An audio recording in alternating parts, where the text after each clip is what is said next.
c'est beau. Ah, c'est ça, le fil, il passe. Bon, je vais le remettre là. C'est correct comme ça. Bon, c'est beau, il n'y a rien qui dépasse des tranches de papier, de fil. Tout me semble bon. On n'a pas d'oreille de lapin en arrière des... Non, il n'y a rien. Il n'y a rien.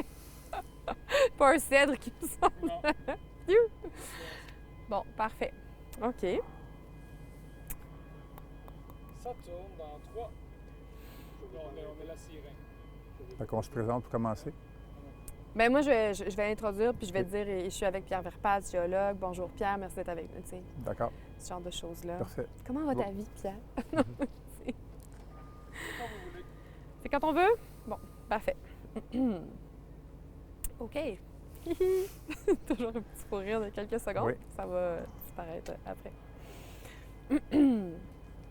Alors...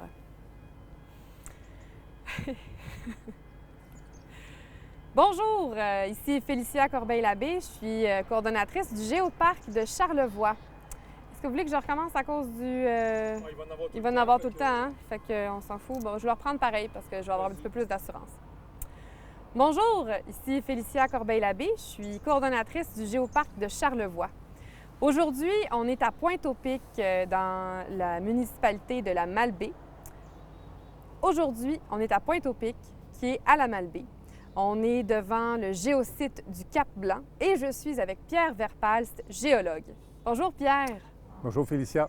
Merci d'être avec nous aujourd'hui. Ça fait plaisir d'être avec vous. On va pouvoir s'attarder à un affleurement qui ne laisse personne indifférent aujourd'hui. On l'a juste à l'arrière de nous. Est-ce qu'on sait ici qu'on est dans je vais recommencer ça, là, mais... On sait ici. Je suis prête à recommencer là. Oui, c'est ça. On sait ici qu'on est à l'extrémité est du cratère d'impact météoritique de Charlevoix. Oui. Et puis, on a une formation qui sort vraiment du lot. Mais qu'est-ce qu'on a exactement? Qu'est-ce qu'on regarde ici? Bien, ici, on est devant le Cap-Blanc. D'ailleurs, c'est pas pour rien qu'il s'appelle le Cap-Blanc. La roche, elle est de couleur très claire. Et cette roche-là fait partie, tout d'abord, elle fait partie d'un ensemble géologique qu'on appelle les basses terres du Saint-Laurent, ou encore, ça fait partie des sédiments de la plateforme du Saint-Laurent. Cette unité-là, on la retrouve tout le long du fleuve, à partir de la région de Montréal, puis jusqu'à l'île d'Anticosti. OK. Un petit peu, ça affleure un petit peu partout là, le long du fleuve, surtout sur la rive nord du Saint-Laurent. Ici, on regardait une carte géologique qui nous montrait justement tous les affleurements des basses terres du Saint-Laurent. On les verrait facilement, au moins jusqu'à Charlevoix, puis un peu aussi vers le lac Saint-Jean. Mais ensuite, de Charlevoix jusqu'à l'île d'Anticosti, est-ce qu'on peut les voir vraiment sur les cartes géologiques? Ou... On est capable de les voir. Il y a des petits îlots ici OK. et là tout le long du fleuve. Entre autres, à Havre-Saint-Pierre, on est capable OK. d'en observer aussi. Mhm. En fait, l'unité, là où on ne la voit pas, c'est parce qu'elle est sous le fleuve, en dessous, c'est ça. dans le fleuve Saint-Laurent, OK. sous les eaux. Ben Dans- oui, je comprends. Je veux dire, ben, je te puis dis là, ce à que quoi je c'est voulais dire, constitué. Oui, c'est ça. Oui. Ben oui, donc la plateforme du Saint-Laurent, c'est constitué de quel type de roches majoritairement? OK. Ce sont d'abord, surtout, et presque uniquement des roches sédimentaires. Dans le cas qui nous occupe ici, les roches qu'on voit, c'est des roches de couleur très claire. Ce sont des sédiments. En fait, c'est un grès composé de multitudes de petits grains de quartz qui se trouvent dans une matrice, une pâte, si on veut, OK. qui est de composition calcaire. Donc, OK. on peut appeler ça un calcaire gréseux ou encore un grès calcaire. Un grès, à l'origine, c'est ce qu'on voit, par exemple, le sable de plage. Ça, c'était le sédiment non consolidé. OK. Une fois qu'il est consolidé, on appelle ça un grès. D'accord. Puis, quand on veut faire un peu la différence entre les deux, il y a vraiment des éléments qui les distinguent. Oui, il y a la grosseur, par exemple, des grains de sable, Oui. mais dans un calcaire, si je ne me trompe, les sédiments sont très fins. C'est parce qu'ils proviennent de la sédimentation de quel type de sédiments Bon, qui sont dans OK. l'eau? Bon. En fait, c'est intéressant parce que les sédiments qu'on voit ici, les roches sédimentaires, on sait qu'elles se sont mises en place en milieu marin. Mhm. Parce que comme je l'ai dit un petit peu plus tôt, c'est le calcaire qui forme l'essentiel de la roche, à l'intérieur duquel on va retrouver aussi des grains de quartz. OK. Le calcaire, il y a une seule façon que ça peut se former, en tout cas les roches qui sont ici, la façon qu'ils sont formées, c'est à partir de tous les animaux qui vivaient, les petits animaux qui vivaient dans la mer, et comme par exemple le zooplancton, les mollusques, les petits crustacés qui vivaient il y a 500 millions d'années. Mais ces animaux-là, ils se promènent partout dans la mer, puis éventuellement, ils vont mourir. Quand ils meurent, qu'est-ce qui arrive? Ils vont tomber dans le fond.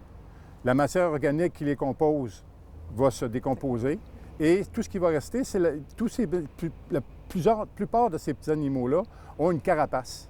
C'est une carapace qui est composée de carbonate de calcium ou encore de calcaire. Et c'est ce qui va rester. Puis aujourd'hui, ce qu'on voit, finalement, ce sont les restes de milliards de petites créatures qui sont mortes, qui ont laissé leur carapace, puis qui ont formé des bancs, des couches de sédiments. Et tout ça, là, ça a pris des centaines de milliers et des millions d'années à se déposer. Et tout ça, ça s'est passé il y a environ 500 millions d'années. Bien, ça veut dire que ça doit prendre des quantités phénoménales aussi de tous ces restes de carapace qui se décomposent en tout petits fins morceaux. Exactement. C'est pour ça aussi que ça prend des milliers d'années pour former des grandes strates. Mais là, les strates qu'on voit derrière nous, bien, sont majoritairement pâles, mais ils ont comme des drôles de couleurs. Mais ça, si je ne m'abuse, ça n'a vraiment pas rapport à l'origine de la roche. Là. Ça, la différenciation de couleurs, ça s'est passé après ou... Oui, ça s'est pas... C'est-à-dire que ce qu'on peut voir ici, de toute façon, c'est qu'on est capable de voir les couches avec qui sont bien limitées et qui se sont superposées les unes par rapport aux autres.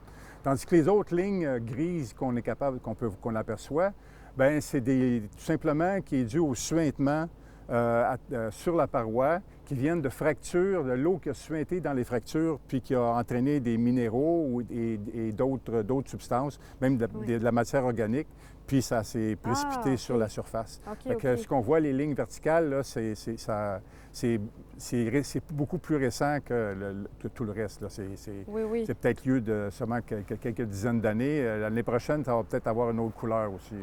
Ah oui, OK, ça peut changer, ça peut changer de couleur assez rapidement. C'est ça, exactement. C'est au gré de la météo, finalement. Au gré de la météo, puis aussi la végétation, parce que tout ce qui est en haut de l'affleurement, par exemple, il y a des animaux, pas des animaux, des arbres, la végétation.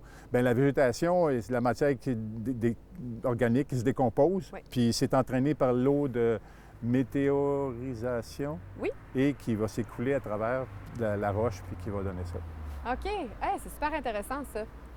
Puis, bon, là aussi, on voit derrière nous qu'il y a des belles couches, des belles strates de roches, mais elles n'ont vraiment pas la forme habituelle, bien horizontale qu'on est habitué de retrouver là, dans les roches sédimentaires qui n'ont pas été affectées par un choc ou par autre chose. Donc, si on trouve une roche sédimentaire bien en place, ces strates vont être très horizontales. En général, ça va être horizontal ou soit légèrement en pente. Okay. Il ne faut pas oublier qu'ici, on se trouve sur ce qu'on appelle la plateforme continentale, l'équivalent aujourd'hui de ce qui se trouve à toute la côte est de l'Amérique du Nord. Bien, c'est à peu près dans ce milieu-là que ces roches-là se sont mises en place. Mais au départ, les sédiments, quand ils tombent dans le fond, ça va sur un plan horizontal. Mais ce qu'on voit ici, ce qu'on va remarquer, c'est qu'on va partir si je regarde à ma droite, par exemple, derrière moi, bien, les strates sont plutôt horizontales. Puis dès qu'on se rapproche un peu plus ici vers la gauche de l'affleurement, on voit que les strates sont rebroussées. Fait que là, il y a eu un mouvement quelque part qui s'est produit. Dans ce cas-ci, il y a peut-être eu un petit peu de plissement, puis ce plissement-là, on en voit un petit peu partout le long dans les sédiments de plateforme, ça arrive à certains endroits. Mais ici, on peut voir qu'il y a une cassure assez importante entre à peu près à hauteur de 2 mètres, 2 à 3 mètres au-dessus du sol. Et cette ligne-là, elle est vraiment continue. Elle part de l'horizontale et elle suit plus ou moins de façon parallèle les couches. Puis la faille va se verticaliser en s'en allant vers la gauche complètement. Fait que là, il y a probablement eu du mouvement. Puis là, on peut se poser la question, c'est d'où ça vient? Bien, effectivement. Bon, OK, effectivement. Bon, il y a plusieurs causes possibles. Juste avant les causes, je suis enlèves ton papier. Je pensais que tu t'en servais, puis là, je le vois beaucoup parce que vous vous tournez beaucoup. Ah, ben Fait que oui. finalement, je le vois. OK, Le petit correct. fil, ben, juste le petit fil, peut-être, juste tu peux monter sur ton chandail. C'est moi qui Tu peux me poser la question là, au sujet de la faille plutôt que de Oui, moi de m'en aller garocher Ben non, là-dessus. là. c'est ça. J'étais là, bon, Vas-y. ben, il est bien parti, Puis, là, tu sais. il faut juste revenir en 45 vers nous. Hein, OK. parce qu'on a OK. tendance à se partir par là. OK. Oui. OK. Ben non, mais On va tous c'est se correct. twister. OK, parfait. C'est correct. Fait que là, ça serait bien, dans le fond, là, quand on a parlé... On a parlé des strates, des couches. Oui, des couches. J'essaie juste de reprendre un moment opportun, tu sais, pour vraiment te poser la question là, Au sujet de la faille, sur OK. la faille. Oui, puis là, tu as parlé des couches comme ça. Puis là, tu disais qu'il y avait eu du plissement, Il y a eu du plissement. puis que ça remontait ici, là, vers la gauche. Oui, OK. Mais tu sais, je pense que ça devrait être pas pire, là. mais tu peux peut-être demander, il n'y a pas eu seulement que du Non, c'est plissement. ça, c'est OK. ça. Mais c'est effectivement... Mais ce qu'on voit ici, Pierre, c'est pas seulement du plissement, là. Il y a un élément ici qui est... en géologie, on dit discordant, c'est Oui, ça? oui, effectivement. Puis on peut voir ici, en plus, on peut voir très bien qu'il y a comme une cassure là, entre la partie inférieure de la face qu'on voit ici, de la falaise, et la partie qui est un petit peu plus au supérieur. À peu près à une hauteur de 2 à 3 mètres, à partir du sol, on voit qu'il y a comme une cassure, là. Puis cette cassure-là, elle se suit, elle part de l'horizontale et elle aussi se verticalise. Puis même à l'intérieur de ça, il y a des ondulations qu'on peut voir là, de cette... Puis en fait, c'est une faille. OK. C'est une fracture dans la roche et il y a probablement eu un mouvement assez important Oui. de part et d'autre en dessous d'un bloc par rapport à l'autre. Parce que pour avoir une si grande fracture, comme tu dis, ça prend un très, très grand choc. Ça prend un grand choc ou ça prend une force très importante qui a poussé sur la roche. Puis OK. effectivement, une des hypothèses pour expliquer cette faille-là, ce serait l'impact météoritique qui a eu oui. lieu il y a 400 millions d'années. OK. Parce qu'ici, en fait, on est vraiment dans le cratère, comme on le disait Oui. au début. Tout à fait. Mais on est quand même à plusieurs kilomètres du pointement central du cratère d'impact. Mais l'onde de choc peut s'être propagée de manière assez forte jusqu'ici pour provoquer une telle fracture. Tout à fait. Évidemment, plus près du pointement central, de là où il y a l'astéroïde a frappé la croûte terrestre, il y a eu beaucoup de bouleversements. Oui. Mais Oui. sur les bords, il y a beaucoup de blocs qui se sont fracturés et qui ont Mhm. bougé les uns par rapport aux autres. OK. La roche n'a pas été pulvérisée. Par contre, il y a plusieurs gros blocs, compartiments qui se sont déplacés les uns par rapport aux autres. Et ici, c'est une possibilité là, pour expliquer la grande faille là, qu'on peut voir là, ici dans le cadre blanc. Puis est-ce qu'on a une autre hypothèse? Il faut dire que pour expliquer entre autres les ondulations qu'on va voir dans les sédiments, dans les roches sédimentaires, il y a aussi les Appalaches qui sont arrivés après, Mhm. un petit peu plus tard dans l'histoire de la roche ici. Mhm. Et les Appalaches ont fait un peu comme un bulldozer, l'effet d'un bulldozer sur des couches, surtout des couches qui étaient horizontales. Si vous arrivez avec un bulldozer puis vous poussez sur cette roche-là, bien, ça va la casser à certains endroits, mais ça peut aussi la faire onduler. Oui. Et on voit ça souvent ici, là, tout le long entre Baie-Saint-Paul puis jusqu'à Cap-à-l'Aigle, on peut observer ces ondulations-là dans les roches sédimentaires. Je pense que ce qu'on pourrait dire aussi, c'est qu'une poussée continentale, par exemple sur le continent là, sur lequel les Appalaches étaient, qui est venu qui est venu pousser en fait sur le continent ici, c'est une poussée qui se produit très, très lentement. Oui, c'est oui, pas du oui. jour au lendemain. Là. Et non, ça se fait sur plusieurs millions d'années, dizaines de millions d'années, pour déformer les roches, Ben puis les redresser, puis leur donner cette forme-là, aspect. cet aspect-là. Fait qu'est-ce qu'on pourrait dire que la poussée qui se produit très, très, très lentement, mais toujours, je dirais, de manière assez forte et constante, aurait plus tendance à faire onduler les roches qu'à les faire casser à ce moment-là? Oui, tout à fait. Les roches vont casser quand le choc est assez brusque. OK. Tandis que lorsque la poussée, les contraintes sont lentes, bien, ça va provoquer des ondulations, le plissement des roches plutôt que la fracture des roches. Voilà, voilà. Par contre, la faille, elle, ça, c'est un événement qui est peut-être un peu plus catastrophique, qui était Plus le choc soudain. plus soudain Oui. et qui pourrait expliquer OK. la cassure qu'on observe. Ah, bien, c'est vraiment, c'est super impressionnant de Ouais. voir qu'on aurait encore peut-être un indice de l'impact météoritique, ou en tout cas, du moins, un effet là, Oui. supplémentaire ici. Puis, tout à l'heure, on parlait aussi de la formation, que c'était sédimentaire. On sait que dans les sédiments, on peut trouver souvent des fossiles. Oui. Est-ce qu'ici, on aurait une matrice qui serait fossilifère? Ça, c'est probable. Il OK. faudrait regarder au microscope parce que la partie calcaire de Mhm. la roche est très, très fine. Oui. Et à l'œil nu, en tout cas, on ne la voit pas. OK. Par contre, si on va à Cap-à-l'Aigle, il y a des roches qui sont situées tout près de la formation qu'on voit ici. Mhm. Et on trouve des fossiles à l'intérieur de ces, Ah ben oui. de ces autres Ben formations-là. oui. Et Fait que Cap-à-l'Aigle, qui est d'ailleurs un peu l'affleurement frère de celui-ci. Oui, tout à fait. On Quand- trouve les mêmes roches à Cap-à-l'Aigle, OK.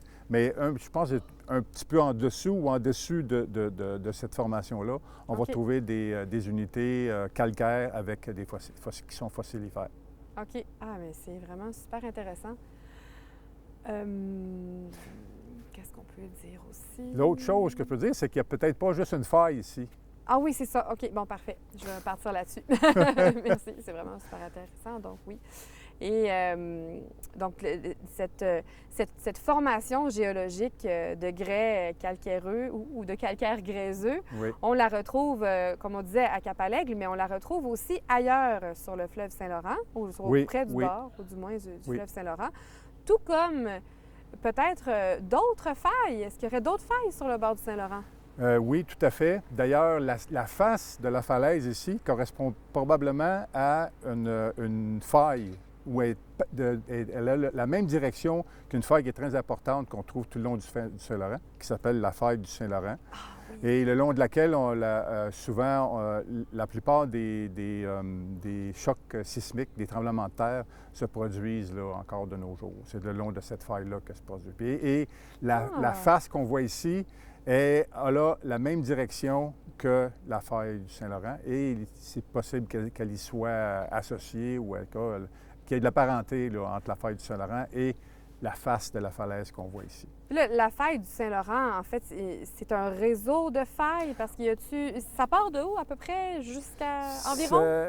C'est pas clair exactement d'où elle part, mais OK. disons que la partie, les tremblements de terre, les ondes sismiques, là, ça s'étend à partir d'à peu près de la région de Trois-Rivières, puis ça va à peu près, on en trouve jusqu'à Bécomo à peu près. Ah, wow! Le genre de OK. tremblement. De toute façon, si on regarde sur les cartes sismiques du Québec, on peut voir là, l'occurrence où se produisent les différents tremblements de terre. Puis évidemment, OK. Charlevoix est Ben oui. privilégié. Je ne vais pas privilégié, mais en tout cas, choyé en termes d'activité sismique. Là, puis c'est pour ça que ben, on pense que la falaise qu'on voit ici est peut-être associée à la faille du Saint-Laurent.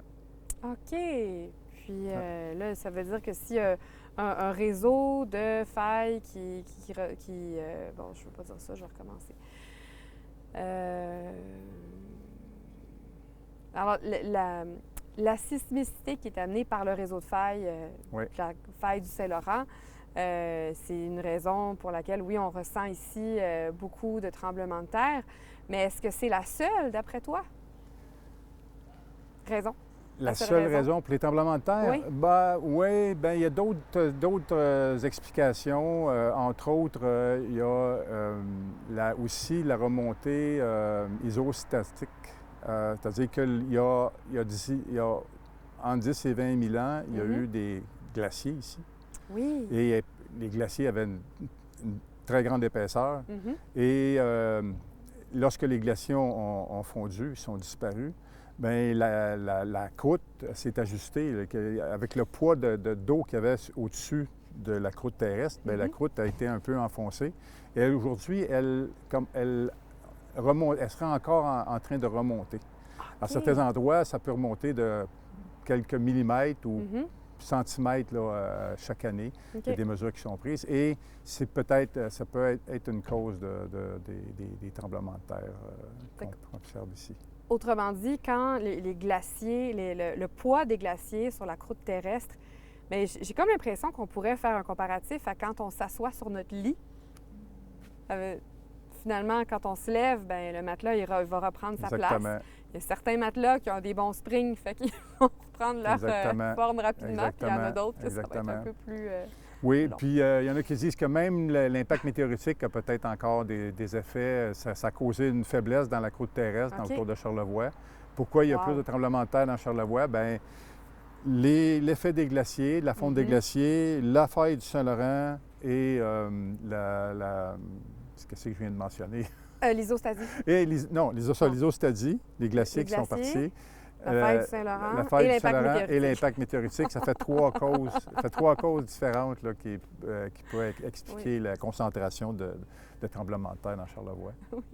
Et pas seulement les tremblements de terre, les glissements de terrain aussi. Oh, les glissements de terrain. Oui, exactement. On a un autre géosite dans Charlevoix sur lequel on parle de glissement de terrain. Exactement. Donc, on va regarder le suspense là-dessus. Okay. Mais Pierre, merci beaucoup de nous avoir aidés à élucider le mystère que cachent les roches du Cap-Blanc ici. On va se retrouver aussi sur un autre géosite, toi et moi. Okay. Donc, je te dis à plus tard. Okay. Et on était donc, je ne sais plus qu'est-ce que je dis à la fin d'habitude, j'ai oublié. Qu'est-ce que je dis à la fin? Le train s'en vient. Qu'est-ce que je dis à la fin? Venez voir le Cap-Blanc. Oui. En fait, ça s'adresse aux gens qui sont ici. Bien, ça s'adresse à tout le monde. Ça va n'importe qui va venir voir ça. Fait que ce serait ouais. peut-être une invitation à voir d'autres géosites. Là, je t'ai dit merci. On a le mystère du Cap-Blanc, tout ça. Bien, on vient de vous décrire un des nombreux géosites du Géoparc de Charlevoix. Oui, c'est ça. Ah, c'est bon, ça.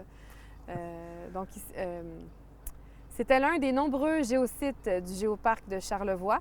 Alors, on se retrouve pour un prochain géosite ailleurs dans notre magnifique région. Oui, moi aussi, je la referais.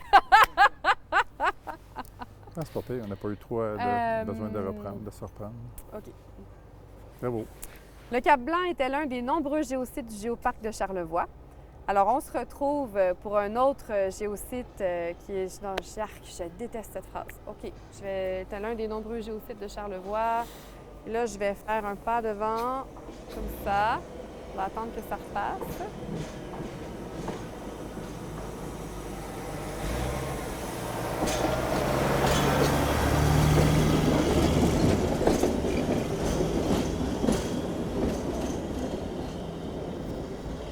Je suis pas mal sûre que j'avais calculé ça pas mal de même.